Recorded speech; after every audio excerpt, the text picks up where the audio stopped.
Hello everybody, welcome back to my channel, The Medieval Reader. In the early 15th century, a 16-year-old shepherdess suddenly received visions and voices from a number of female saints, 3 female saints, including Saint Margaret, which prompted her to join the French army. She helped the French defeat the English, but unfortunately she was captured by the English and burnt at the stake. And of course, that is Jeanne d'Arc, known in English as Joan of Arc. Upon being captured, she was executed, burnt at the stake by the English on May 30th, 1431. Her charge?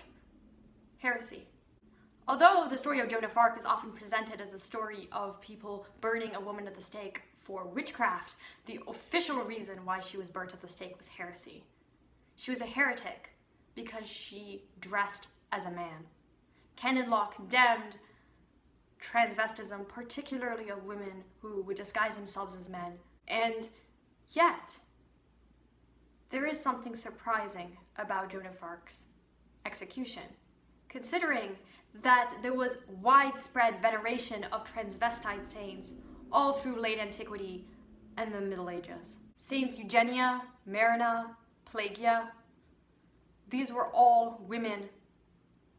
Whether or not they existed is questionable. Oftentimes their stories are very similar, but these are women who were betrothed to men and then disguised themselves as men to enter into monasteries and pass as monks. Some of them are accused of rape by women, which brings up some very interesting questions about sexual assault and rape in the Middle Ages and in late antiquity, how it was viewed. In some cases, these monks are able to get away with it. Of course, these monks in these stories are innocent, and it is presented as these women who are suddenly in love with the monk, but then the monk does not reciprocate, and so the women cry rape. Unfortunately, an accusation that we still hear today. The major reason why these female saints disguise themselves as men is so that they can enjoy the spiritual privileges that only men can enjoy. There is this belief that women could never really be as holy as men unless they were somehow transformed by the grace of God into men. And this is how these saints are presented in the stories, as women who are physically, sort of in appearance, women, but really they are men at heart. They are men because they exhibit this heroic virtue that only men can be able to exhibit. And this is the way in which the hagiographer is able to justify these saints. These saints are set apart, just like Saint Alexius last week, Saint Alexis. These are not people that we are supposed to emulate, that we're supposed to imitate. A reminder once again that saints aren't necessarily models of imitation. Yet it is still surprising that there was such widespread veneration of women who disguised themselves as men. In some stories, these female saints pass so well as monks that they are only discovered after their death, when their fellow monks are preparing the body for burial. We talk a lot about gender identity and gender expression. There is really no indication in these stories that these women actually identified as men. That it seems like the reasons why they disguised themselves as men was to be able to live as monks, something that they couldn't do. In one story, the woman becomes a monk with her father's permission, because the father also wants to join a monastery, and so she joins him by disguising herself as a man. What is interesting is that this is well before, any kind of hormonal treatment.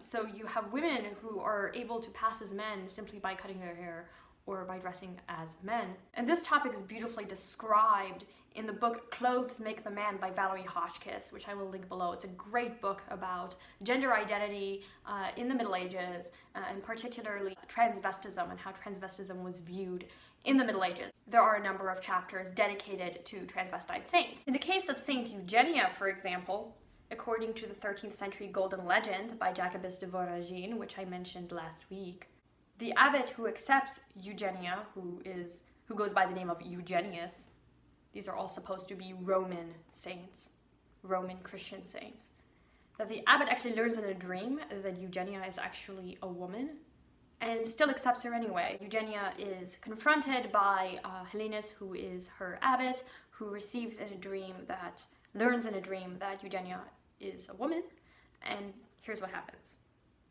When Eugenia approached Helenus and said she was a man, he replied, "Rightly do you call yourself a man, because you act like a man, though you are a woman." Which is an interesting line. You act like a man, though you are a woman. St. Augustine describes his mother Monica as a woman who is woman on the outside, but has a virile spirit. Virile, virtue, they all include the word vir, which is the Latin word for man. To be virtuous is to have the spirit of a man. So virtuous women were women who had received a particular grace to be as men. So the abbot here accepts Eugenia because she is as a man, though she is female in outward appearance. Here's what happens when Saint Pelagia is discovered to be a woman. 3 days later, the deacon returned to her cell, Pelagia's cell, but when he knocked at the door and no one answered, he opened the window and found her and saw that she was dead. He hurried to make this known to the bishop, and he, with the clergy and all the monks, gathered to give solemn burial to the holy man. When they removed the body from the cell and saw that it was the body of a woman, they marveled and gave thanks to God and gave her honorable burial. She died about AD 290. How very different than the death of Joan of Arc, who was killed for heresy, for the exact same thing that these saints were venerated for. Saints are not necessarily figures to imitate. They are exemplary. They are extraordinary. They received a special grace that allowed them to be as men, even though they were female in outward appearance, and that was fine. I just thought to talk about these saints because gender identity is complicated in the Middle Ages, and particularly complicated in the history of Western Christianity and Eastern. In some of these stories, these saints were Egyptian. Anyway, let me know if you have ever heard of these saints' lives. I hope to make more videos talking about gender in the Middle Ages as I learn more and more about gender presentation, particularly in the context of religion. I will try to make a video about something other than saints next week. But for now, I'll talk to you later. Bye now.